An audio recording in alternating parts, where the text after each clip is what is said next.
சகோதரர்களே, லைலத்துல் கதர் இல்லையா, குர்ஆன் இறங்கிய அந்த இரவு லைலத்துல் கதர் என்று இந்த இரவிற்கு அல்லாஹ் பெயர் சூட்டி இருக்கின்றான்.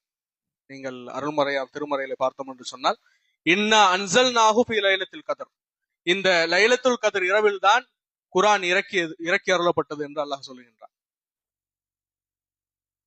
குர்ஆன் என்று சொன்னவுடன், இறை வேதம் என்று சொன்னவுடன் நம்முடைய நினைவுக்கு எது வருகிறது? அல்லாஹ் மனித குலத்திற்கு நபிகள் நாயகம் ஸல்லல்லாஹு அலைஹி வஸல்லம் அவர்கள் மூலமாக வழங்கிய வழிகாட்டுதல் என்று நாம் பார்க்கின்றோம். குர்ஆன் என்பது ஏதோ நமக்கும் பள்ளிவாயிலுக்குமான தொடர்பை உறுதி செய்வதற்கு மட்டுமல்ல. குர்ஆனில் அல்லாஹ் தொழுவுங்கள், நோன்பு வையுங்கள், ஹஜ் செய்யுங்கள், ஜகாத் கொடுங்கள் என்று வெறும் மார்க்க சட்டங்களை மட்டும் அல்லாஹ் குர்ஆனிலே பேசிவிட்டு செல்லவில்லை. மாறாக அந்த குர்ஆன் என்பது அல்லாஹினுடைய கலாமாக, அல்லாஹினுடைய அறிவாக இருப்பதை நாம் புரிந்து கொள்ள வேண்டும் அன்பானவர்களே. குர்ஆன் என்பது அல்லாஹ்விடமிருந்து இந்த மனித குலத்திற்கு வந்த அறிவு. யார் இந்த உலகை படைத்தானோ, யார் இந்த மனிதனை படைத்தானோ, யார் நம்மோடு வாழுகின்ற விலங்குகளை, பறவைகளை, தாவரங்களை படைத்தானோ, அந்த ரப்பின் வழிகாட்டுதல் தான் அருள்மறை குர்ஆன். அந்த அறிவுக்கு பெயர் தான் குர்ஆன். குர்ஆன் வெறும் வேதம் என்று, பொதுவாக வேதம் என்று சொன்னவுடன் நம் மனதிற்குள்ளாக ஒரு பிம்பம் வந்து விடுகிறது. அது ஏதோ நம்முடைய சடங்குகளுக்கு ஓதப்படுகின்ற ஒன்று.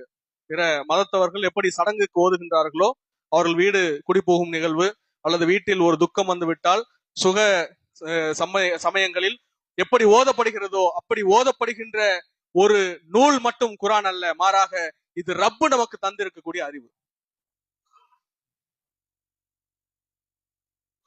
எப்படி நாம் ஒரு பொருளை நாம் கடையில் வாங்குகிறோம் என்று சொன்னால், அந்த பொருள் எப்படிப்பட்டது, அந்த பொருள் எப்படி பயன்படுத்த வேண்டும், அந்த பொருளை நீங்கள் எப்படி பயன்படுத்தக்கூடாது என்கின்ற வழிகாட்டுதல்களை எப்படி ஒவ்வொரு நிறுவனமும் ஒரு கேட்லாக அச்சிட்டு நம் கையிலே வழங்குகின்றதோ, அது போன்று இந்த உலகம் எப்படிப்பட்டது, மனிதர்களாகிய உங்களுடைய உடல் எப்படிப்பட்டது, நீங்கள் இந்த பூமியில எப்படி செயலாற்ற வேண்டும், எதையெல்லாம் செய்யக்கூடாது என்கின்ற மொத்த அறிவையும் சேர்த்துதான் அல்லாஹ் குர்ஆனாக நம் கையிலே வழங்கி இருக்கின்றார்.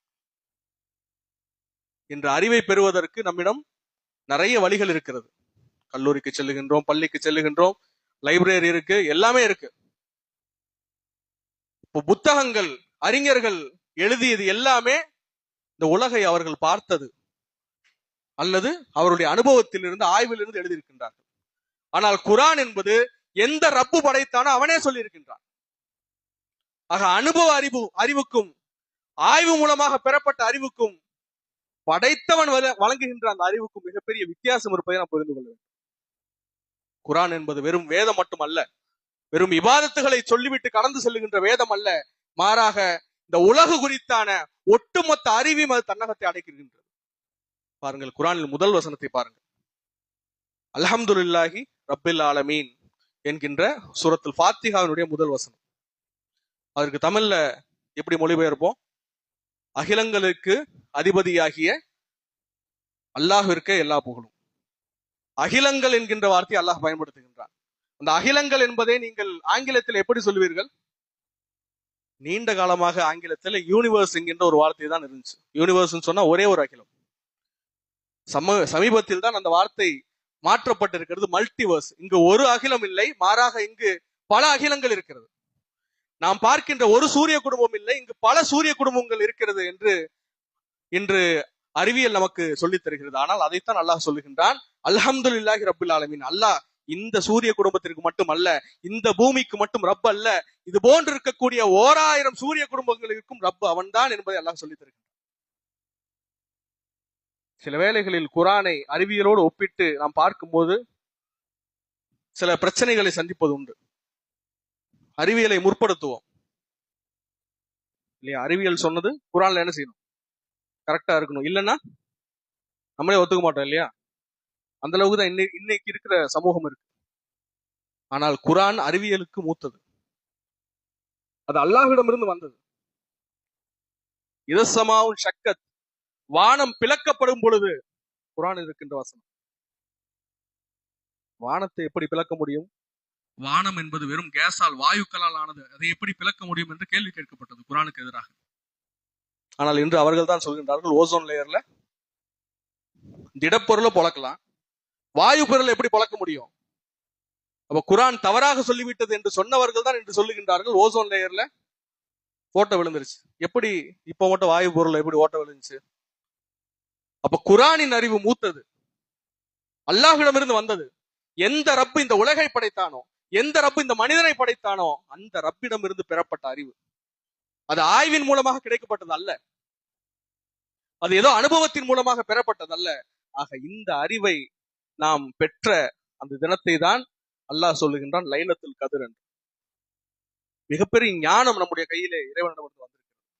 நம் குழந்தைகள் அறிவிற்காக ஒரு புத்தகத்தை படிக்க வேண்டும் என்று சொன்னால் முதலில் குர்ஆனை படிக்க வேண்டும், வரலாற்றை குர்ஆனில் இருந்து படிக்க வேண்டும், அறிவியலை குர்ஆனில் இருந்து படிக்க வேண்டும். ஆக குர்ஆன் என்பது அன்பானவர்களே, அது ஏதோ வேதம் அல்ல. குர்ஆன் என்பது ஏதோ தொழுகையில் ஓதிவிட்டு செல்வதற்காக மட்டும் அல்ல, அது இபாதத்துகளை மட்டும் பேசுகின்ற வேதம் அல்ல, மாறாக மனித வாழ்விற்கு தேவையான அனைத்தையும் பேசுகிறது. இந்த பூமியில் நீங்கள் எப்படி செயலாற்ற வேண்டும், இந்த பூமியில் நீங்கள் தவறாக செயல்பட்டீர்கள் என்றால் எத்தகைய குழப்பம் இந்த இயற்கையில் தோன்றிவிடும் என்பதை குர்ஆன் கண்டிக்கிறது. ஆக குர்ஆன் தான் நம் வாழ்விற்கு ரப்பு தந்த வழிகாட்டு.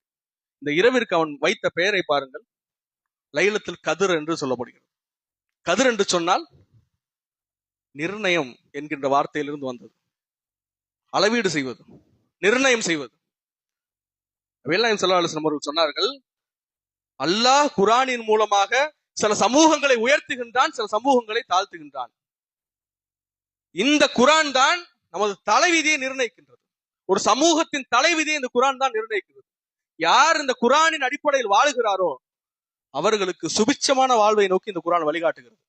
யார் இந்த வாழ்க்கையை புறக்கணிக்கிறாரோ அவரை தலைகுப்பர் அந்த மண்ணில் வீழ்த்தி விடுகிறது. குர்ஆன் வருவதற்கு முன்பாக ஃபிரௌன் தான் அரசன், அவன்தான் மாமன்னன். மூசா அலைஹிஸ்ஸலாம் அவருடைய அந்த வஹி வந்ததற்கு பின்பாக என்ன ஆனது? யாரை அடிமையாக வைத்திருந்தானோ அவர்களுக்கு முன்பாக அழிந்து போனது யார்? ஃபிரௌன்.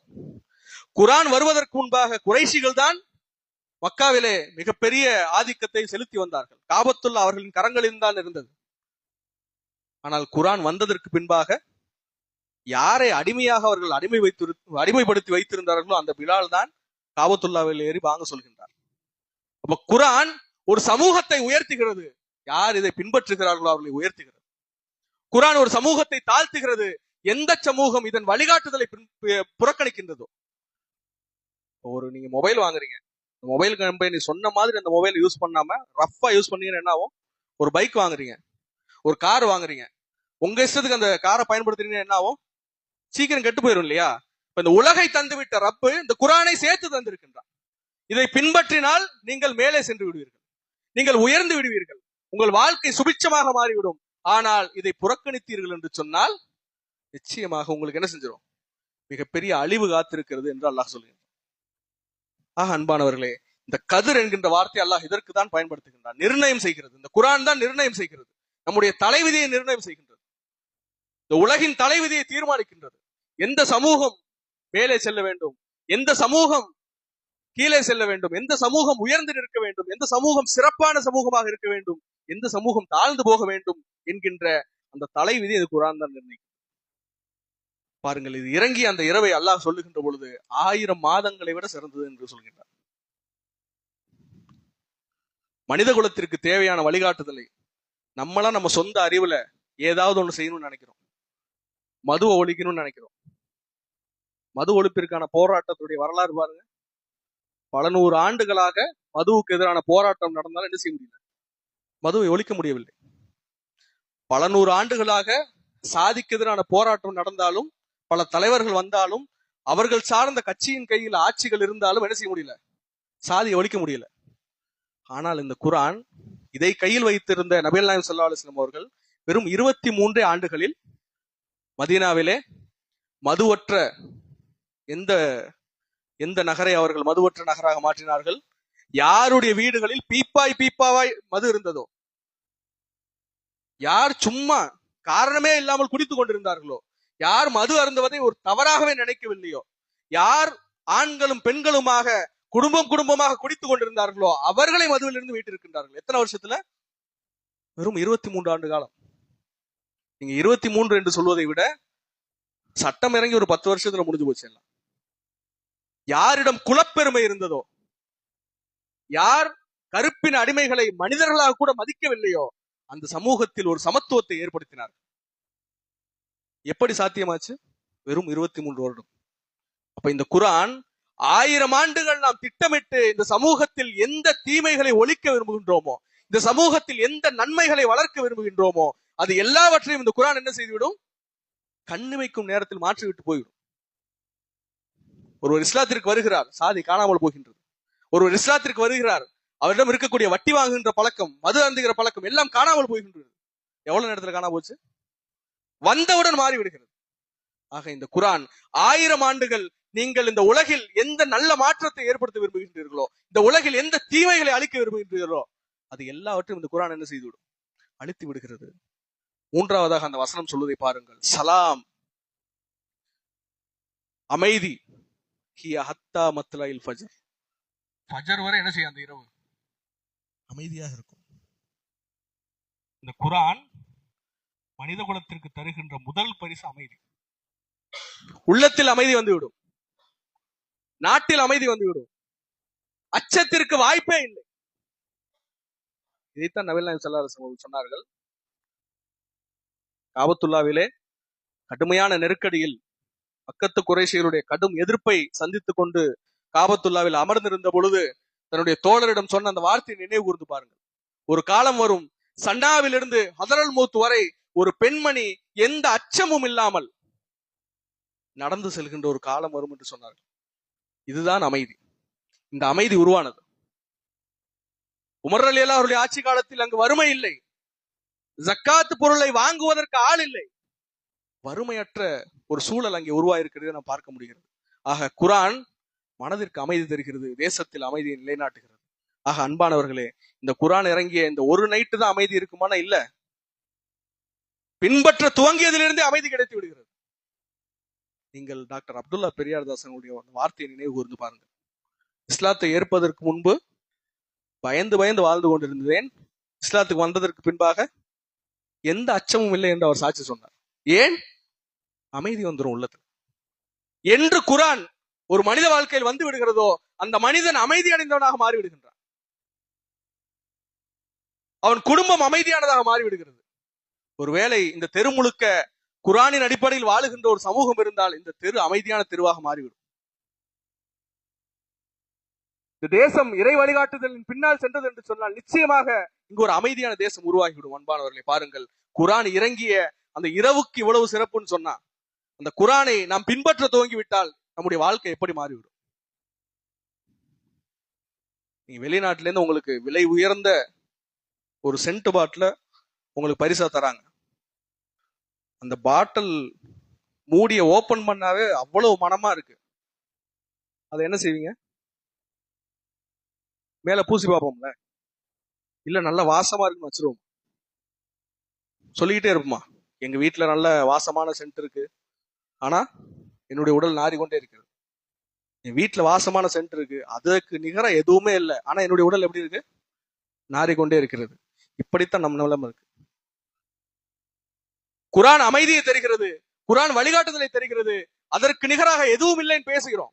ஆனால் அந்த அத்தரை எடுத்து நம் மீது அடித்துக் கொள்வதற்கு என்ன இல்ல, நமக்கு நேரம் இருப்பதில்லை.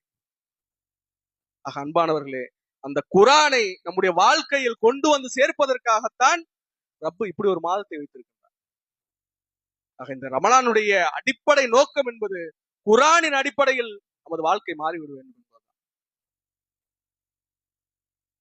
இந்த ரமலான் என்ன நம் உள்ளத்தில் மாற்றத்தை ஏற்படுத்தி இருக்கிறது என்பதை பாருங்கள். ரமலானுடைய நேரத்திலே எல்லோரும் சாப்பிடுற நேரத்துல சாப்பிடுறது இல்லை. காலையில 4:30 மணிக்கு என்னைக்காவது சகரு மனம் விரும்பி உட்கார்ந்து சாப்பிட முடிஞ்சான்னு பாருங்க. தூக்கத்திலிருந்து எழுந்து விருப்பமே இல்லாம என்ன செய்யறோம்? சகர் செய்யறோம். ஆனால் வயிறு சாப்பாடு கேட்கின்ற, தொண்டை தண்ணீர் கேட்கின்ற நேரத்துல என்ன செய்யறோம்? குடிக்கிறது இல்ல. ஏன் குடிக்கிறது இல்ல? அல்லாஹ்விற்காக. அல்லாஹ்விற்காக நம்முடைய அடிப்படை தேவைகளை தவிர்த்துக் கொள்கின்றோம். பகல் முழுக்க சாப்பிடாம இருக்கிறதை விட சிரமமானது சகரில் எழுந்து சாப்பிடுவது. அதை செய்கின்றோம். ஏன்? அல்லாஹ்விற்காக. இறை கட்டளைக்காக நாம் எந்த எல்லைக்கும் செல்ல தயார் என்கின்ற பிரகடனம் தான் இந்த ரமலான். ரப்பே, நீ சொன்னா என்று சொன்னால் நாங்கள் 4:30 மணிக்கு சாப்பிட தயாராக இருக்கின்றோம். நீ சொல்லிவிட்டா என்பதற்காக பகல் முழுக்க, அது எவ்வளவு கடுமையான வெயிலாக இருந்தாலும், ஒருவேளை எனக்கு ஏதாவது விபத்தை நிகழ்ந்திருந்தாலும் என்னுடைய நோன்பு மட்டும் என்ன செய்யாது, ஒருபோதும் நான் விட்டுற மாட்டேன். தண்ணீரை தொட்டு கூட பார்த்து விட மாட்டேன். எவ்வளவு நெருக்கடி வந்தாலும் அந்த எண்ணத்துலதான் உறுதியா இருக்கும். அல்லாஹ் சொல்லிவிட்டான் என்பதற்காக நம்முடைய எல்லா தேவைகளையும் விட்டு தான் இந்த நோன்பை நோக்கின்றோம். அன்பானவர்களே, ஆக குரானின் அடிப்படையில் நம்முடைய வாழ்க்கை மாற்றுவதற்கான ஒரு பயிற்சி தான் இந்த ரமலான். காலையில எந்திரிச்சு சகர் சாப்பிடுறோம். ரமலான்ல சகர் சாப்பிடுவது சிரமமானதா, ஃபஜர் தொழுகைக்கு பள்ளிக்கு வர்றது சிரமமானதா? எது சிரமம்? எது சிரமம்? சகர் தானே சிரமம். அல்லாஹ்விற்காக அந்த சிரமத்தை சகித்துக் கொள்ள தயாராகிவிட்ட ஒரு சமூகம் ரமலான் முடிந்தவுடன் என்ன செய்ய வேண்டும்? ஃபஜருக்கு வந்துடணும். பள்ளிக்கு தராவீஹ் தொழுகிறோம். கிட்டத்தட்ட 1 மணி நேரம் 1.5 மணி நேரம் தொழுகிறோம் தராவீஹ். வக்து தொழுகை எவ்வளவு நேரம் தொழுகிறோம்? அதிகபட்சம் 5-10 நிமிஷம். 1 மணி நேரம் எல்லாத்தையும் விட்டுட்டு வந்து தொழுகிறது சிரமமா, 5 நிமிஷம் லுஹரும் அசரும் தொழுவது சிரமமா? எது சிரமம்? தராவீஹை சரியாக தொழுதிருந்தோம் என்று சொன்னால் அது ஒரு பயிற்சி தெரிகிறது. வக்து தொழுகை என்ன இல்ல, ஒரு சிரமமே இல்லை, அது ஒரு கஷ்டமே இல்லை. நீங்க என்ன செய்ய முடியும்? தாராளமாக வக்து தொழுகைக்கு பள்ளிக்கு வர முடியும். ஆக நன்மை செய்வதற்கான குரானின் அடிப்படையில் எவ்வளவு சிரமங்களையும் சகித்துக் கொள்வதற்கான ஒரு பயிற்சியை இந்த நோன்பு நமக்கு தந்திருக்கிறது. இந்த நோன்பின் வாயிலாக அந்த பயிற்சியை பெற்றிருக்கிறோம். ஒருவேளை அந்த பயிற்சி ரமலான் தொழுகையோடு, பெருநாள் தொழுகையோடு முடிஞ்சு போச்சுன்னு சொன்னா அந்த பயிற்சி என்ன ஆயிடுச்சு? ஃபெயிலா போச்சுன்னு அர்த்தம் இல்லையா? ரமலானிலே எல்லா சிரமங்களையும் சகித்துக் கொண்டு நோன்பு வைத்ததை போல சிரமம் வராமல் பள்ளிக்கு தொழுக வருவதும், அல்லாஹ் சொல்லி இருக்கின்ற கடமைகளை பின்பற்றுவதும் இங்கு அவசியம் என்பதை நாம் புரிந்து கொள்ள வேண்டும். அன்பானவர்களே, பாருங்கள், பாவத்திலிருந்து மீள்வதற்கான ஒரு பயிற்சியை ரமலான் தருகிறது. சோறு தண்ணியே இல்லாம வாழ ஆரம்பிச்சிட்டோம்னா எந்த பாவம் நமக்கு அத்தியாவசியம்? மதுவோ வட்டியோ எது அத்தியாவசிய தேவைன்னு நம்ம நினைச்சிட்டு இருக்கோம்? எதுவுமே இல்லை இல்லையா? அன்பானவர்களே, பாருங்கள், பாவம் என்று சொன்னவுடன் நமக்கு எது பாவம்னு என்ன செய்யறது இல்லை. சில நேரத்துல ஒரு குழப்ப மனநிலைக்கு வந்துடுறோம். இது பாவமா அது பாவமான்னு. ரசூல் ஸல்லல்லாஹு அலைஹி வஸல்லம் அவர்கள் சொன்னார்கள், பாவத்திற்கு எளிமையான ஒரு விளக்கம் கொடுத்தார்கள். அல் இஸ்மு மா ஹாக்க நஃப்ஸக. பாவம் என்பது உன் உள்ளத்தை எந்த செயல் உறுத்துகிறதோ அதான் பாவம். சில பேருக்கு சில நன்மையான செயல் கூட உறுத்தும், தவிர்த்துக்க வேண்டியதுதான். உமர் ரலியல்லாஹு அன்ஹு அவருடைய ஆட்சி காலம் கடுமையான பஞ்சம். அப்போ உமர் ரலியல்லாஹு ஒரு உத்தரவை பிறப்பிக்கின்றார்கள். நீங்கள் பைத்துல் மாலில் உள்ள ஒட்டகங்களை அறுத்து மக்களுக்கு உணவளிங்கள்ங்கிற உத்தரவு பிறப்பிக்கிறாங்க. வீட்டுக்கு போறாங்க. அவங்க வீட்டுல என்ன இருக்கு? ஒட்டக கறியை அவங்க மனைவி சமைச்சு வச்சிருக்காங்க. அப்பொழுது கேட்கிறாங்க, இது எங்க இருந்து வந்துச்சு? பைத்துல் மால்ல இருந்து. அவங்க மனைவி சொல்றாங்க, நீங்களும் இந்த தேசத்தின் சாதாரண குடிமகன். நாட்டில் இருக்கிற எல்லா குடிமகனுக்கும் கொடுக்கணும், அது யாருக்கு போவோம்? முரளி வீட்டுக்கு வரணும்ல, அவரும் சாதாரண குடிமகன் தானே. நீங்கள் சாதாரண குடிமகன் என்கின்ற அடிப்படையில் தான் என்ன செஞ்சிருக்கு. எக்ஸ்ட்ராலாம் வரல. கலிஃபா வீடுங்கிறதுக்காக என்ன செய்யல, ஒரு ஒட்டகத்துல அடுத்து கொடுக்கல. எல்லாருக்கும் என்ன கொடுத்தாங்களோ அதான் இங்க வந்திருக்கு. ஏன்னா உமர்ல சாப்பிட மறுக்கிறாங்கன்னு அவங்க மனைவி சொல்றாங்க. அப்போ உமர்ல சொல்றாங்க, இந்த பஞ்ச காலம் முடியும் வரை நான் காய்ந்த ரொட்டியும் ஜெய்தூன் எண்ணெயும் தவிர வேறு எதையும் சாப்பிட போவதில்லை. இதை எடுத்து விடுங்க, எனக்கு வேணான்ட்டாங்க. என் மக்கள் பசித்திருக்கும் போது நான் என்ன செய்ய மாட்டேன், இதை நான் புசிக்க மாட்டேன் என்று சொல்லி வரலாற்று ஆசிரியர்கள் எழுதுகின்றார்கள். அந்த பஞ்சகாலம் முடிந்த பொழுது உமர் ரலியல்லாஹு அவர்கள் மெலிந்து காணப்பட்டதாக. அவங்களுக்கு ஹலால் தான் அந்த விஷயம். ஆனா அவங்க உள்ள என்ன செய்யல, அனுமதிக்கல. இப்ப சில நேரங்களில் தக்வாவினுடைய காரணமாக நம்ம என்ன செய்வோம், ஒரு இடத்துல போய் சாப்பிட உட்காருவோம். அசைவம் பரிமாறப்படும், நம்ம உள்ள சொல்லும் இது ஹலாலா ஹராமான்னு தெரியலையேன்னு என்ன செஞ்சிருவோம், அந்த உணர்வை தவிர்த்துருவோம். ஹலால்னு போர்ட்ல எழுதியிருந்தாலும் என்ன செய்வோம், தவிர்த்து விடுவோம். தக்வாவினுடைய நிலையில் சில ஹலால் கூட என்ன செய்யும், நம்ம தவிர்த்து கொள்ள வேண்டிய சூழல் வரும். அப்ப எது உங்கள் உள்ளத்தை உறுத்துகிறதோ அதுதான் பாவம் ரசூல் ஸல்லல்லாஹு அலைஹி வஸல்லம் சொன்னார். இதைதான் ஜவஹர்லால் நேரு அவர்கள் தன்னுடைய மகளுக்கு சொன்னார். எதை நீ பொதுவெளியில் செய்ய முடியாதோ, எதை நீ பொதுவெளியில் செய்ய தயங்குகிறாயோ அதை நீ என்ன செய்யாது, தனிமையில் இருக்கும்போது செய்யாது. தப்புன்னா என்ன, பொதுவெளியில ஒரு விஷயத்த நீங்க செய்ய மறுக்கிறீங்க, மக்கள் தப்பா நினைப்பாங்கன்னு நினைக்கிறீங்க, அப்ப அதை என்ன செய்யாதீங்க, தனிமையாக இருக்கும்போது செய்யாதீர்கள் என்று நேரு அவர்கள் தன்னுடைய மகளுக்கு கடிதம் எழுத நமக்கு தெரியும். அப்ப தவறு என்பது நம்முடைய உள்ளத்தை உறுத்தும். எந்த செயல் எல்லாம் நம்முடைய உள்ளத்தை உறுத்துகிறதோ அதிலிருந்து நாம் தவறு கொள்ள வேண்டும். இப்ப பாவம் என்று சொன்னவுடன், ஒருவர் பாவம் செய்கிறார் என்று சொன்னவுடன் இயல்பாக நம்முடைய உள்ளம் அவரை பாவியாக நினைக்கிறது. ஒருவர் மதுவுக்கு அடிமையா இருக்காரு, அவன் ஒரு குடிகாரன்பா, அவன் பேச்ச என்ன செய்யாத, நம்ம கிட்ட பேசாத, அவன் அவ்வளவுதான் முடிஞ்சு போச்சு, அவன் அத்தோட அந்த பாவத்தோட என்ன செய்வான், போயிடுவான். அவன் குழந்தைங்க பாவம் செய்யுது உடனே திட்டுவோம், டே முட்டாளே, அடி முட்டாளே, ஏன் இப்படி செய்யற இல்லையா. பாவம் என்று சொன்னோன்னு நம்ம என்ன செய்வோம், கடுமையாக அவர்களுக்கு ஒரு முத்திரை குத்திடுவோம். அன்பானவர்களே, பாவம் என்பது அப்படியே ஒருத்தனை பாவியாக்கிட்டுலாம் போறதில்லை. சில வேளைகளில் அந்த பாவம் நன்மையாக கூட மாறும்.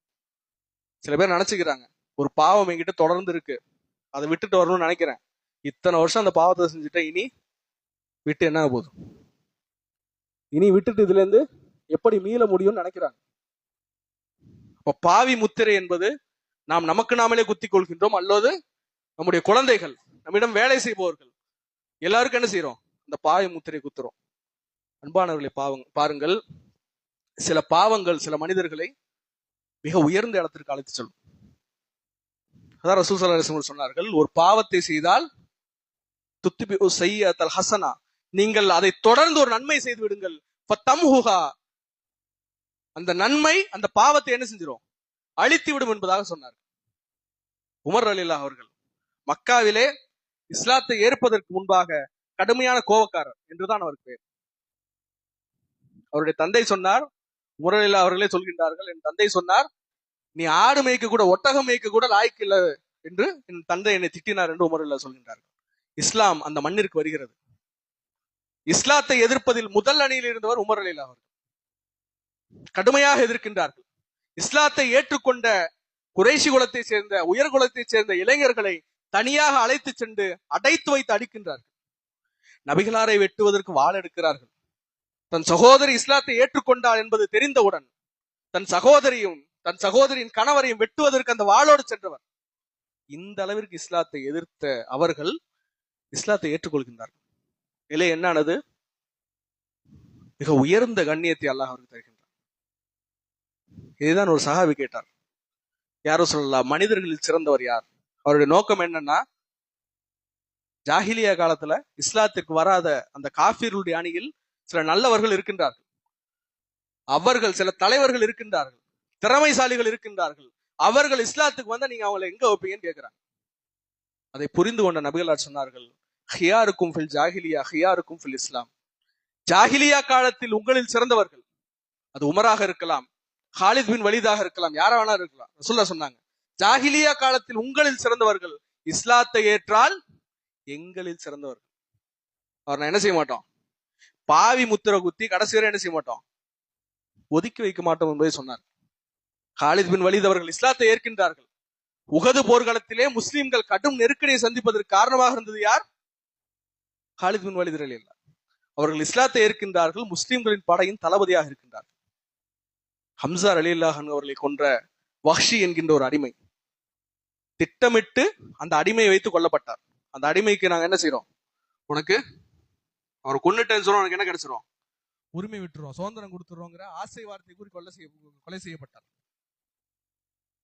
பத்தகு மக்காவிற்கு பின்பாக, நபிகளார் மக்காவை வெற்றி கொண்டதற்கு பின்பாக அவர் மக்காவிலிருந்து விரண்டோடுகிறார். ஏன்? ஹம்சா ரலியல்லாஹு அவர்கள், நபிகளாருடைய சொந்த ரத்தத்தை கொன்று விட்டோம், என்னை எப்படி நபிகளார் மன்னிப்பார், என்னை நிச்சயமா என்ன செய்ய மாட்டார், மன்னிக்க மாட்டார், எனக்கு தண்டனை வழங்கி விடுவார் என்று வஹ்ஷி மக்காவை விட்டு விரண்டோடுகிறார். பின்பு பிலால் ரலியல்லாஹு அவர்களுடைய தாவாவுக்கு இணங்க இஸ்லாத்தை ஏற்றுக்கொள்கின்றார். வஹ்ஷியை சொல்லும் போது இப்படி சொல்லுவார்கள், காத்திலு ஹம்சா, ஹம்சா ரலியல்லாஹுவை கொன்றவர் அப்படிங்கிறது அவரோட அடைமொழியாக இருந்தது. பிற்காலத்திலே ஒரு போர் வருகிறது. நபிகளாருக்கு பின்பாக முசைலமத்து பின் கத்தாப் என்கின்ற ஒரு பொய்யன் தன்னை நபி என்று அறிவித்துக் கொண்டு வருகின்றான். அவனுக்கு எதிராக சஹாபாக்கள் போர் புரிகின்றார்கள். குரானை மரணம் செய்த நிறைய சஹாபாக்கள் மரணிக்கின்றார்கள். அந்த போர்க்களத்தில் வஹ்ஷி தன் கையில் இருந்த ரலியல்லாஹு அன்ஹு அவர்கள் தன் கையில் இருந்த ஒரு ஈட்டியை வீசி எறிந்து அந்த கத்தாவை கொன்று விடுகின்றார்கள், அந்த பொய்யனை கொன்று விடுகிறார்கள்.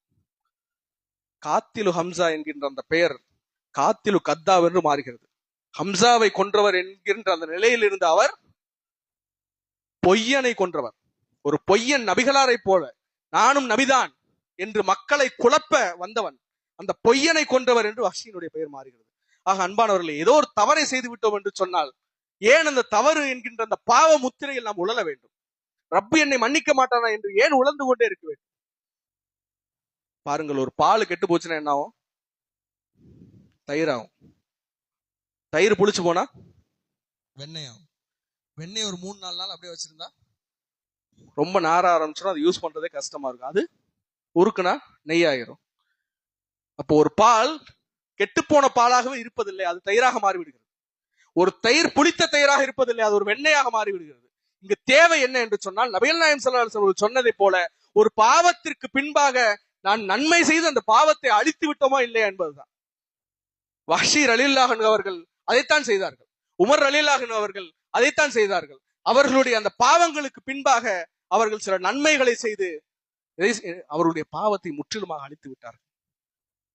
ஒரு பாவம் செய்கின்ற ஒருத்தரை நாம் என்ன செய்வோம்? குடிகாரன் கூப்பிடுறோம், முட்டாளேங்கிறோம், அடி முட்டாளேங்கிறோம். நம்முடைய குழந்தைகள் தப்பு செஞ்சா அப்படிதான் கூப்பிடுறோம், அறிவு கட்டவனேன்னு சொல்லி கூப்பிடுறோம். அல்லாஹ் நம்மளை கூப்பிடணும் எப்படி கூப்பிடணும்? பாவம் செய்யற நம்மள நம்முடைய ரப்பு கூப்பிடணும் எப்படி கூப்பிடணும்? இந்த வார்த்தையெல்லாம் சொல்லணும்ல. சாதாரண நமக்கு அவ்வளவு அதிகாரத்தை எடுத்துக்கிறப்போ அல்லாஹ் நம்மளை கூப்பிட்டா, ஆனா அல்லாஹ் எப்படி கூப்பிடுறான் பாருங்க. யா இபாதி அல்லதி அஸ்ரஃபு,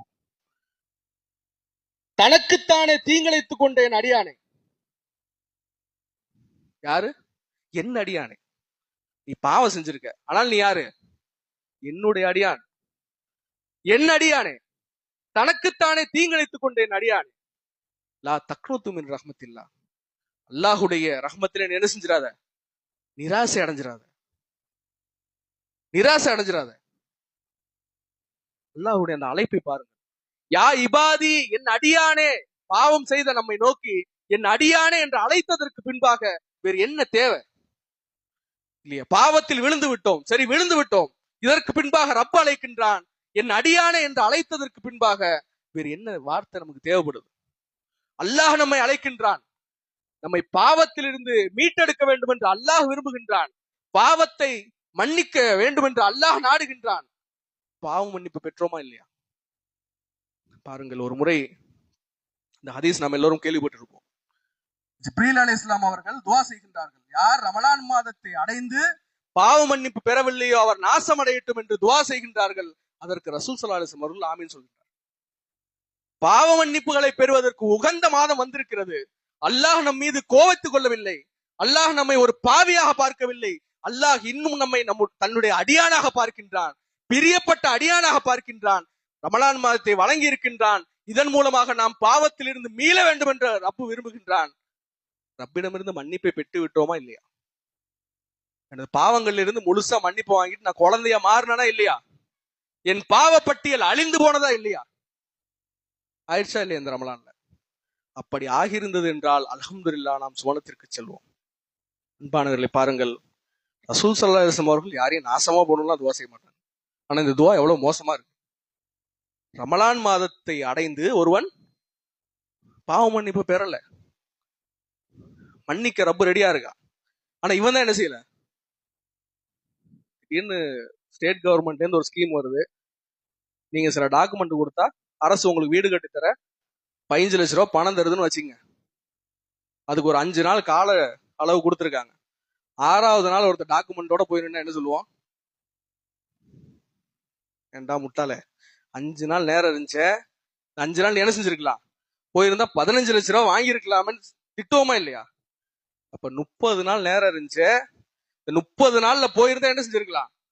பாவ மன்னிப்பு பெற்று இருக்கலாமே. ரப்பு மன்னிக்க ரெடியா இருந்தானே. யார்? இந்த உலகை படைத்தவன், இந்த அகிலத்தை படைத்தவன், அவன் தயாராக இருக்கிறான். அதாவது பிரதமர் உங்களை சந்திக்க தயாராக இருக்கிறார், போறதுக்கு யார் தயார் இல்ல? நாம தயாரா இல்லைன்னா அது எவ்வளவு மோசமான நிலை இல்லையா? அல்லாஹ் சந்திக்க தயாராக இருக்கின்றான், அல்லாஹ் நம்மை பார்க்க தயாராக இருக்கின்றான், நம் பாவங்களை அழிப்பதற்கு அல்லாஹ் தயாராக இருக்கின்றான். அன்பானவர்களே, பாவத்தில் இருந்து மீண்டோமா இல்லையா? ஆக பாவத்தில் விழுந்து விட்டோம் என்பதற்காக நாம் ஒரு கெட்டுப்போன பால் என்றே சிந்தித்துக் கொண்டிருக்க தேவையில்லை. நீங்கள் தயிராக மாறிவிடுவீர்கள். சில நேரங்களிலே நாம் செய்கின்ற சில பாவம் ஒரு எக்ஸ்பீரியன்ஸ் தரும். உமர்களில் அதனாலதான் சொன்னாங்க, ஜாகிலியத்தை அறியாதவன் இஸ்லாத்தை அழித்து விடுவான். ஏன்? அந்த குறைஷி தலைவர்கள், ஜாகிலியா கால குறைஷி தலைவர்கள், அவங்களோட அவையில அவங்க உட்கார்ந்து இருந்தவங்க. யார் எப்படி யோசிக்கிறா, இஸ்லாத்துக்கு எதிராக என்ன திட்டம் போடுவாங்க எல்லாம் யாருக்கு தெரியும்?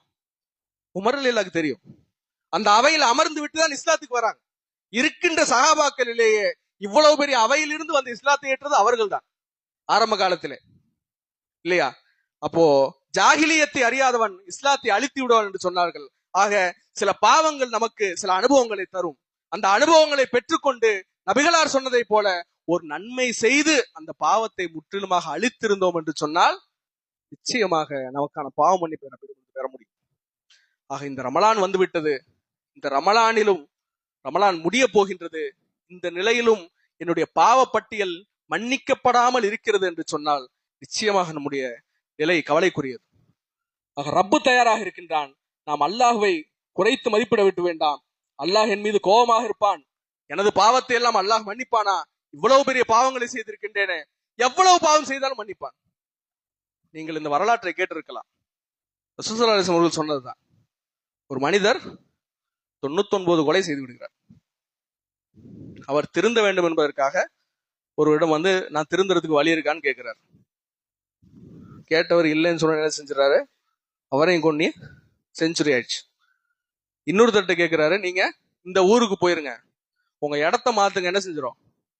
பல பாவங்களுக்கு காரணம் நம்ம இருக்கிற இடம் தான். இடத்த மாத்திரம் என்ன செஞ்சிடும்? அந்த பாவம் நம்ம இடம் இருந்து காணாமல் போயிடும். அவர் இந்த ஊருக்கு போங்கன்னு சொல்லி அனுப்புறாரு. செல்லுகின்ற வழியில் அவருக்கு மரணம் வந்து விடுகிறது. பாவிகளின் உயிரை கைப்பற்ற வேண்டிய மலக்குமார்களும் வரார்கள், நல்லவர்களின் உயிரை கைப்பற்ற வேண்டிய மலக்குமார்களும் வரார்கள். ஹதீஸ் ரசூலுல்லாஹ் சொல்லும் போது சொல்றாங்க, அல்லாஹ் அவர் என்ன செஞ்சுட்டான்? அப்ப அவங்க 2 பேருக்குள்ள ஒரு முடிவுக்கு வராங்க. அந்த ஊரை நோக்கி ஒரு பயணம் செய்யறாரு. எந்த டிஸ்டன்ஸ் அதிகமா இருக்கோ அவங்க தான் ஜெயிச்சாங்கன்னு சொல்லி சொல்லும் பொழுது அல்லாஹ் எங்க அவர் கொண்டு போறான்? பாவத்தை நோக்கி அவர் நடந்த அந்த ஊரை நோக்கி அவரை தள்ளிவிடுகின்றார். அவர் பாவ மன்னிப்பை பெற வேண்டும் என்பதற்கான முயற்சியில் இருந்தார். அந்த முயற்சியில் மரணித்து விட்டார். அவருக்கு பாவ மன்னிப்பை வழங்கினேன் என்று நபிகளாரின் வாயிலாக அல்லாஹ் சொல்கின்றார் என்று சொன்னால், முயற்சி எடுத்தாலே போதுமே. பாவ மன்னிப்பை பெறுவதற்கான முயற்சி இருந்தாலே போதுமே. எது நம்மை தடுக்கிறது பாவத்திலிருந்து நாம் மீள்வதற்கு? ஆக அன்பானவர்களே, இந்த ரமலான் நமக்கு ஒரு அற்புதமான வாய்ப்பை தந்திருக்கிறது. நன்மைகளை செய்வதை இலகுவாக்கி வைத்திருக்கிறது. பாவத்திலிருந்து மீள்வதற்கான ஒரு நல்ல வாய்ப்பை தந்திருக்கிறது. அந்த இரண்டையும் பயன்படுத்தி கொண்டோம் என்று சொன்னால் நிச்சயமாக நம்மை போன்ற ரையான் என்கின்ற சுவனவாசலில் நுழைய போவர்கள் யாரும் இல்லை. கண்டிப்பா என்ன செய்வோம்? அல்லாஹ்வின் நாட்டத்தோடு நாம் ரையான் என்கின்ற சுவனவாசல் நுழைந்து விடுவோம். அன்பானவர்களே, இந்த ரமலானுடைய ஒட்டுமொத்த நோக்கமே நான் முன்னர் சொன்னது போல குர்ஆனின் அடிப்படையில் நமது வாழ்க்கை மாறிவிட வேண்டும் என்பதுதான். ரசூல் ஸல்லல்லாஹு அலைஹி வஸல்லம் அவர்கள் குறித்து அன்னை ஆயிஷா ரலியல்லாஹு அன்ஹா அவர்கள் சொன்னது என்ன? அவர்கள் வாழ்க்கை எவ்வாறு இருந்தது? குர்ஆனாக இருந்தது. நம்ம வீட்டுல வந்து கேட்டா நல்லா பயான் பண்றாரு, ஒரு வாழ்க்கை எப்படி இருக்குன்னு என் மனைவிட்டு வந்து கேட்டா சொல்லுவாங்களா? மிகப்பெரிய கேள்விக்குறி தானே. எனது வாழ்க்கை எப்போது குர்ஆனாக மாறப்போகிறது? எனது வாழ்க்கை எப்போது குர்ஆனாக மாறப்போகிறது? நான் என்று குர்ஆனாக வாழப்போகின்றேன் என்கின்ற ஒரு பெரிய கேள்விக்கு இந்த ரமலான் இதோ மாறிவிட்டது பார் உனது வாழ்க்கை என்று ரப்பு சொல்லி இருக்கின்றார். இந்த ரமலான் நமக்கு சான்று பகர்கிறது. நீ நினைத்தால் அல்லாஹ்வினுடைய கட்டளையை பின்பற்றுவதற்காக சோறு தண்ணி இல்லாமல் கிடப்பாய். நீ நினைத்தால் அல்லாஹ்வினுடைய கட்டளையை பின்பற்றி வாழ வேண்டும் என்பதற்காக எவ்வளவு மோசமான சூழலில் இருந்து நீ மீண்டு வருவாய் என்கின்ற ஒரு உள்ள உறுதியை நமக்கு ரமலான் தந்திருக்கிறது. அந்த உறுதியை பெற்றுக்கொண்டு நமது வாழ்க்கை குரானாக மாற்றிவிட வேண்டும் என்பானவர்களே. குரான் என்பது நாம் ஏதோ வெறும் தொழுகைக்கான வழிகாட்டி, ஹஜ்ஜுக்கான வழிகாட்டி மட்டுமல்ல, நம் வாழ்க்கை எப்படி வாழ வேண்டும் என்கின்ற எல்லா துறைகளுக்குமான வழிகாட்டுதலை குரான் தந்திருக்கிறது. பாருங்கள், இந்த தேசத்திலே சொத்தை எப்படி பிரித்து கொள்ள வேண்டும் என்கின்ற வழிகாட்டுதல் கூட என்ன இல்ல, மற்ற மக்களிடம் தெளிவாக இல்லை. சமீபத்திலே ஒரு வழக்கு ஒண்ணு கோர்ட்ல வந்து தீர்ப்பானது நீங்க கேள்விப்பட்டிருப்பீங்க. ஒரு மனைவி தன் கணவன் மீது வழக்கு போட்டான்.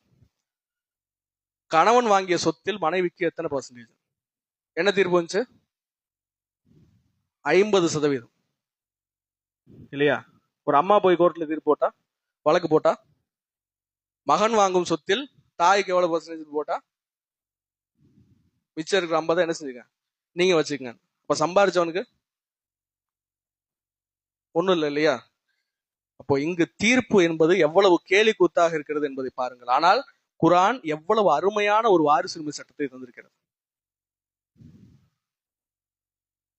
ஒரு மனிதர் இறந்து விடுகிறார், அவருக்கு குழந்தைகள் இருந்தால் மனைவிக்கு இவ்வளவு பங்கு, குழந்தை இல்லாவிட்டால் இவ்வளவு பங்கு, குழந்தைகள் இருந்தால் தாய்க்கு இவ்வளவு, தந்தைக்கு இவ்வளவு, குழந்தை இல்லாவிட்டால் இவ்வளவு. நீங்க அந்த வாரிசுரிமை சட்டத்தை படித்து பாருங்கள். மிக அற்புதமாக ரப்பு எல்லோருக்குமான அந்த உரிமை பிரித்து தந்திருக்கின்றார். இது போன்ற ஒரு அற்புத சட்டத்தை வேற எங்கு நாம் பெற முடியும்? குரான் அத்தகைய அழகிய சட்டங்களை தன்னுள் வைத்திருக்கின்றது. துரதிருஷ்டவசமாக இந்த சட்டங்களை இந்த தேசத்தின் மக்களுக்கு நாம் கொண்டு சென்றோமா என்கின்ற ஒரு கேள்வி இருக்கிறது. ஒருவேளை இந்த சட்டங்களை இந்த நாட்டு மக்களுக்கு கொண்டு சென்றிருந்தால் இப்படி ஒரு தீர்ப்பு வருமா? இப்படி ஒரு தீர்ப்பு வர்றதை விடுங்க, கொண்டு சென்றிருந்தால் முஸ்லிம் தனியார் சட்டத்தின் மீது கை வைக்க வேண்டும் என்கின்ற நிலை வருமா? ஒரு பேச்சுக்கு வச்சுங்க, அரசாங்கம் ஒரு சட்டம் கொண்டு வருகிறது, பிரியாணி இந்தியாவில் தடை செய்யப்படுகிறது. யார் யாரெல்லாம் போராடுவா? முஸ்லிம்கள் மட்டுமா? இந்தியாவே போராடும். ஏன்? பிரியாணி அந்த அளவுக்கு நாம் மார்க்கெட் பண்ணிருக்கோம். பிரியாணி இந்த தேசத்தின் உணவாக மாறிவிட்டது. சாதாரண சாப்பாடுக்கு மத்தியில் பிரியாணி என்பது மருத்துவ குணம் கொண்ட ஒரு நல்ல உணவாக இந்த தேசத்து மக்கள் அங்கீகரித்துக் கொண்டார். அதை பார்த்துவிட்டே ஒருத்தர் இஸ்லாத்திற்கு வந்தார். சாப்பாடையே இவ்வளவு ரசித்து ருசித்து சாப்பிடுறாங்க அப்படின்னு சொன்னா இந்த சமூகம் கலாச்சார ரீதியாக நல்ல வலுவானதாக இருக்கும் என்று இஸ்லாத்திற்கு வந்திருக்கின்றார். ஆக பிரியாணியை தடை செய்ய முடியாது, அதன் அருமையை இந்த தேசம் உணர்ந்திருக்கிறது. ஆனால் வாரிசுரிமை சட்டத்தின் அருமையை யார் சொன்னார்? திருமணம் சட்டத்தை பாருங்கள். இஸ்லாம் அற்புதமான ஒரு திருமண சட்டத்தை வைத்திருக்கிறது. ஆணும் பெண்ணும் யார்தான்? ஒப்பந்ததாரர். 2 பேரும் என்ன செய்யறாங்க? ஒப்பந்தம் செய்து கொள்கின்றார். அந்த ஒப்பந்தத்தை யார் வேணாலும் என்ன செய்ய முடியும்? முறிக்க முடியும். ஒருவேளை அந்த ஒப்பந்தத்தில் பெண்ணுக்கு சம்பந்தம் இல்லை என்று சொன்னால் கையெழுத்து போடாம இருக்கலாம், அதை ரிஜெக்ட் பண்ண முடியும். அல்லது அந்த ஒப்பந்தத்தில் கையெழுத்து விட்டு கூட என்ன செய்ய முடியும்? குல்லா வாங்கிட்டு பிரிய முடியும். இப்படி எல்லா இலகுவான வழியும் இஸ்லாம் வைத்திருக்கிறது. புகழ்பெற்ற பெண்ணியல் ஆய்வாளர் நிவேதிதா மேனன் அவர்களிடம் ஒரு முறை கேட்கப்பட்டது, முத்தலாக் சட்டம் பெண்களுக்கு எதிராக இருக்கிறதே, அதை இஸ்லாமியர்கள் இன்று வரை பின்பற்றுகிறார்களே, அது குறித்து உங்கள் கருத்து என்ன? அவங்க ஒரு ஃபெமினிஸ்ட். அவங்க பதில் சொன்னாங்க, இஸ்லாமிய திருமணம் சட்டம்தான் பெண்களுக்கு பாதுகாப்பானது. அவர்கள் புரிந்து வைத்திருக்கின்றார்கள். இப்ப இஸ்லாம் இருவரும் சேர்ந்து செய்கின்ற ஒப்பந்தமாகத்தான் திருமணத்தை பார்க்கிறது. திடீரென்று யாரோ ஒரு கயிறை கட்டினா என்ன செய்ய முடியாது? மனைவின்லாம் சொல்ல முடியாது. ஆனால் இந்த தேசம் எப்படி திருமணத்தை புரிந்திருக்கிறது? திருமணம் என்பது சொர்க்கத்தில் நிச்சயிக்கப்படுகிறது. கல்லானாலும் கணவன், புல்லானாலும் புருஷன். கணவன் எவ்வளவு கொடுமை செய்தாலும் என்ன செய்யணும்? பெண் சகித்துக் கொள்ள வேண்டும். பெண்ணின் விருப்பம் திருமணத்திற்கு தேவையில்லை என்கின்ற புரிதல் தான் இந்த தேசத்தில் இருக்கிறது. ஆக குரான் சொல்லுகின்ற இந்த புரிதலை இந்த நாட்டு மக்களுக்கு கொண்டு போய் சேர்த்திருந்தால் திருமண பிரச்சனை இல்லை, முத்தலாக் பிரச்சனை இல்லை. அவர்களை பொறுத்தவரை இது திருமணம் என்பது சுவனத்தில் நிச்சயிக்கப்படுகிறது. அதை நீங்கள் திடீரென்று என்ன செய்ய முடியாது? உடைத்துக் கொள்ள முடியாது. அப்படியெல்லாம் அந்த அக்ரிமெண்ட்டை கேன்சல் பண்ண முடியாது. அவர்களை பொறுத்தவரை இது ஒப்பந்தம் அல்ல. இது எங்க நிச்சயிக்கப்படுகிறது? கடவுளால் தீர்மானிக்கப்படுகிறது. கடவுளால் தீர்மானிக்கப்பட்ட ஒன்றை உங்களால் உடைக்க முடியாது. ஆக அதனால் தலாக் என்பதே, டைவர்ஸ் என்பதே தேவையற்ற ஒன்றாகத்தான் அந்த சமூகம் பார்க்கிறது. 25 வயசுல இருவர் டைவர்ஸ் கோர்ட்டுக்கு போனா எப்ப கிடைக்கும் டைவர்ஸ்? 10 வருஷம் 15 வருஷம். அந்த காலத்தில் மனவிலக்கு வாங்கி அவங்க என்ன செய்ய போறாங்க? எவ்வளவு எளிமையான சட்டத்தை இஸ்லாம் தந்திருக்கிறது. இந்த சட்டத்தின் அருமையை நாம் நம்மோடு வாழுகின்ற சக மக்களுக்கு சொல்ல மறந்து விட்டோம். விளைவு அந்த சட்டம் இன்று நம்மால் கூட பின்பற்ற முடியாத அளவுக்கு சென்று கொண்டிருக்கிறதை பார்க்கின்றோம். ஆக குர்ஆன் என்பது எல்லோருக்குமானது. அல்லாஹ் இந்த மாதத்தை சொல்லுகின்ற பொழுது கூட இந்த வார்த்தையை சேர்த்து சொல்கின்றான். ஷஹ்ரு ரமலான் அல்லது உன்சில ஃபீஹில் குர்ஆன். இந்த ரமலானுடைய மாதத்தில் தான் குர்ஆன் இறங்கியது. ஹுதல் லின்னாஸ், இது மனித குலத்திற்கான நேர் வழிகாட்டு. இது முஸ்லிம்களுக்கானது மட்டுமல்ல, இது மனித குலத்திற்கான நேர் வழிகாட்டு. அல்லாஹ் சொல்கின்றான் இந்த குர்ஆன் எல்லோருக்குமான நேர் வழிகாட்டு. அதை எப்படி நான் மட்டும் எனக்கு சொந்த பொருளாக கொண்டாட முடியும்? இந்த பள்ளிவாசல யாராவது சொல்ல முடியுமா இது என்னோட சொந்த ப்ராப்பர்ட்டி? விட்டுருவோமா? அது போன்றுதான் குர்ஆனும் யாரோட ப்ராப்பர்ட்டி? இந்த பூமியில் மனிதனாக பிறந்த எல்லோரோட ப்ராப்பர்ட்டி. ஹுதல் லின்னாஸ், எல்லோருக்குமான நேர் வழிகாட்டு இந்த குர்ஆன். வ பையினாத்தி மினல் ஹுதா, இந்த நேர்வழியை தெளிவாக காட்டுகிறது. வல் ஃபுர்கான், நன்மை எது தீமை எது என்பதை பிரித்து காட்டுகிறது. ஃபமன் ஷஹித மின்கும் ஷஹர ஃபல்யஸூம், யார் இந்த மாதத்தை அடைந்து கொள்கின்றாரோ அவர் நோன்பு நோட்டுக் கொள்ளட்டும். ரமலான் மாதத்தை சொல்லிவிட்டால் ரொம்ப தெளிவா எக்ஸ்பிளைன் பண்ணும். இந்த மாதத்தில் குர்ஆன் இறங்கி இருக்கிறது. இந்த குர்ஆன் எல்லோருக்குமானது, எல்லா மக்களுக்குமானது. இந்த பூமியில் பிறக்க போகின்ற எல்லோருக்குமானது. அவர்கள் பேர் எதுவாக வேண்டுமானாலும் இருக்கலாம், அவருடைய தேசம் எதுவாக வேண்டுமானாலும் இருக்கலாம், அவர் எந்த மொழியை பேசுபவராக வேண்டுமானாலும் இருக்கலாம். ஆனால் அவருக்கான வழிகாட்டுதல் என்பது இந்த குர்ஆனில் தான் இருக்கிறது. ஆக நாம் கையில் வைத்திருக்கின்றது குர்ஆன் என்பது மிகப்பெரிய பொறுப்பு. சொன்னாங்க இல்லையா, இந்த பொறுப்பை உணர்ந்தால் நீங்க கொஞ்சமா சிரிப்பீங்க, நிறைய அழுவீங்க. பெரிய பொறுப்பை சுமந்திருக்கின்றோம். ஒரு லைலத்துல் கத்ரை அடைந்து கொள்வது மட்டும் நம்முடைய லட்சியம் அல்ல. மாறாக அன்பானவர்களே, ஒருவேளை இந்த குர்ஆன் இந்த முழு உலகிற்கும் சென்று சேர்ந்தது என்று சொன்னால் ஃபஜர் வரையும் அல்ல, முழு உலகம் எப்படி இருக்கும்? அமைதியாக இருக்கும். நபிகளாருடைய அந்த வாழ்வை பாருங்கள். அங்கு பசி இருந்தது, பட்டினி இருந்தது, ஆனால் அமைதிக்கு பஞ்சம் இல்லை. ரோம பேரரசருடைய ஒரு தூதர் உமர் ரலியல்லாஹு அவர்களை சந்திக்க வருகிறார். உமர் ரலியல்லாஹு அவர்கள் குறித்து விசாரித்த பொழுது, தூரத்தில் ஒரு மரம் தெரியுது அல்லவா, அதுக்கு கீழ் படித்திருப்பவர் தான் உமர் என்று சொல்கின்றார். சஹாபாக்கள் சொல்றாங்க, இவர் கிட்ட போய் பார்க்கிறார். பார்த்தா ஒரு மரத்தின் நிழலில் தலைக்கு ஒரு கல்லை வைத்து படுத்து கொண்டிருக்கிறார். யார்? யாருடைய பெயர் ரோம பேரரசையும் பாரசீக பேரரசையும் நடுங்க வைக்கிறதோ அந்த உமர் எங்க இருக்கிறார்? மெய்க்காவலர்கள் இல்லை, பெரிய அரண்மனை இல்லை, பட்டு துணிகள் எல்லாம் இல்லை, பெரிய பெரிய மாட மாளிகை இல்லை, சேர் எல்லாம் இல்லை. எங்க இருக்காரு? தரையில் படுத்திருக்கிறார். அப்போது அவர் வார்த்தை சொன்னார், ஹக்கம்த, ஆட்சி செய்தாய், அதல்த, நீதி செலுத்தினாய், ஃபஅமின்த, அமைதி அடைந்தார், ஃபனிம்த, தூங்கிவிட்டாய். இப்ப மன்னர்களுக்கு என்ன செய்யாது? பட்டு மத்தையில் கூட தூக்கம் வராது. நீங்கள் ஆட்சி செய்தீர்கள், நீதி செலுத்தினீர்கள், அதனால் அமைதி அடைந்தீர்கள், இப்பொழுது உறங்கிக் கொண்டிருக்கிறீர்கள். வார்த்தையை கவனிங்க. ஆக இஸ்லாம் முழு உலகிற்கும் அமைதிக்காக வந்த மார்க்கம். இந்த குர்ஆன், இந்த வழிகாட்டுதல்கள் அல்லாஹ் சொல்வதை போல இது லைலத்துல் கத்ர் தீர்மானிக்கின்ற இரவில் இறங்கிறது. இதுதான் தீர்மானம் செய்யும். நான் என் தாயோடு எப்படி நடந்து கொள்ள வேண்டும், குர்ஆன் தீர்மானிக்கும். என் மனைவியோடு எப்படி நடந்து கொள்ள வேண்டும், குர்ஆன் தீர்மானிக்கும். இந்த சமூகத்தோடு எப்படி நடந்து கொள்ள வேண்டும், குர்ஆன் தீர்மானிக்கும். எல்லாவற்றிற்குமான அந்த உரிமையை குர்ஆன் அளவீடு செய்யும். குர்ஆனை குறித்து குர்ஆன் என்ன சொல்கிறது? மீசான் என்று சொல்கிறது. இதுதான் என்னது? ஸ்கேல். இதுதான் அளவுகோல். இந்த அளவுகோலை வைத்துதான் நீங்கள் எப்படி வாழ வேண்டும். இன்னைக்கு நம்முடைய அளவுகோல் எங்க இருக்கு? பணம் முடிவு செய்யும். இந்த ஸ்கூலா அந்த ஸ்கூலா, இந்த காலேஜா அந்த காலேஜா, இந்த வேலைக்கு போறோமா அந்த வேலைக்கு போறோமா, இந்த வீட்டுல சம்பந்தம் வச்சுக்கிறோமா அந்த வீட்டுல சம்பந்தம் வச்சுக்கிறோமா, எது அளவுகோலா இருக்கு? நம்முடைய அளவுகோலாக எது இருக்கிறது? பணம் தீர்மானிக்கிறது. நம்ம குழந்தைகளை ஸ்கூல்ல சேர்க்கறதுல இருந்து, அவர்களை வேலைக்கு அனுப்புறதுல இருந்து, அவர்களுக்கு எங்க சம்பந்தம் பண்ணுங்கிறதுல இருந்து எது தீர்மானிக்குது? பணம் தீர்மானிக்கிறது. ஆனால் அன்பானவர்களை பாருங்கள், அதை குர்ஆன் தீர்மானிக்க வேண்டும், இந்த தீன் தீர்மானிக்க வேண்டும். இதைத்தான் ரசூல் ஸல்லல்லாஹு அலைஹி வஸல்லம் சொன்னார்கள். ரொம்ப அழகாக திருமண தினத்தன்று நாம் அடிக்கடி சொல்லுகின்ற வாசகம் தான், துன்கா மர்ரத்து அலல் அர்பா. ஒரு பெண் 4 விஷயத்திற்காக திருமணம் செய்யப்படுகிறாள் என்று சொல்லிவிட்டு, பணத்திற்காக, அழகிற்காக, குடும்பத்திற்காக என்றெல்லாம் சொல்லிவிட்டு ரசூல் ஸல்லல்லாஹு அலைஹி வஸல்லம் சொன்னார்கள், அத்தீன் மார்க்கத்திற்காக, ஃபதுஃபர் பிதாத்தி தீன், மார்க்கத்திற்காக திருமணம் செய்து திருமணத்தை வெற்றியாக்கிக் கொள். எங்க வெற்றி இருக்கு? பணத்தை அளவுகோலாக வைத்தால், அழகை அளவுகோலாக வைத்தால், அல்லது குடும்ப அந்த பெயரை அளவுகோலாக வைத்தால் தோல்வி அடைந்து விடுவாய். நீ எதுல வெற்றி தேடணும்? தீன் தான் அளவுகோலா இருக்கும். நம்முடைய எல்லா காரியத்திற்கும் இந்த குர்ஆன் அளவுகோலாக இருக்க வேண்டும். குர்ஆனின் அடிப்படையில் அளந்து அளந்து வாழ வேண்டும். எப்படி சம்பாதிக்க வேண்டும் அதற்கான அளவுகோலை குர்ஆன் தருகிறது. எப்படி அதை செலவு செய்ய வேண்டும் அதற்கான அளவுகோலை குர்ஆன் தருகிறது.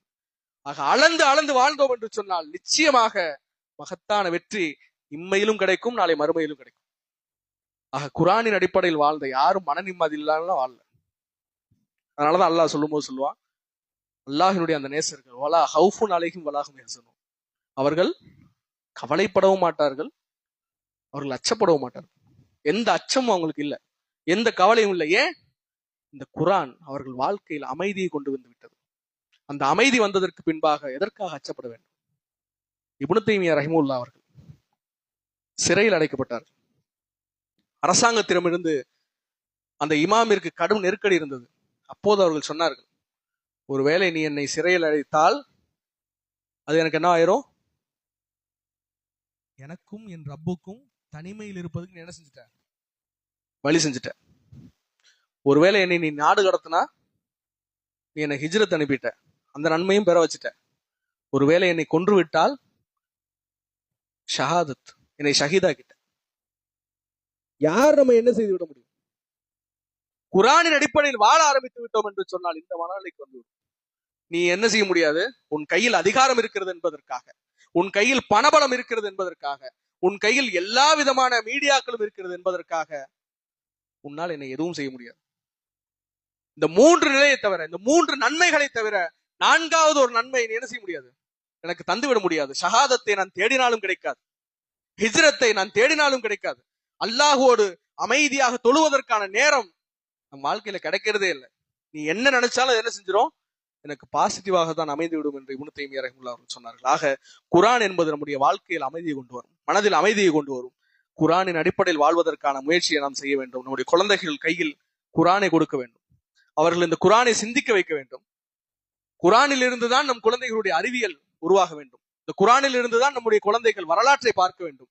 குர்ஆனில் இருந்துதான் நம் குழந்தைகள் பொருளாதாரத்தை கற்க வேண்டும். ஆக குர்ஆன் என்பது அல்லாஹ் ரப்புல் ஆலமீனால் இறக்கி அருளப்பட்டது. அந்த வேதத்தின் அடிப்படையில் வாழ்ந்தோம் என்று சொன்னால் நிச்சயமாக மன நிம்மதியான வாழ்க்கையை பெறுவோம். எல்லாம் இருக்கு, ஆனா அமைதி மட்டும் கிடைக்க மாட்டேன்னு சுத்திக்கிட்டே இருக்கும்.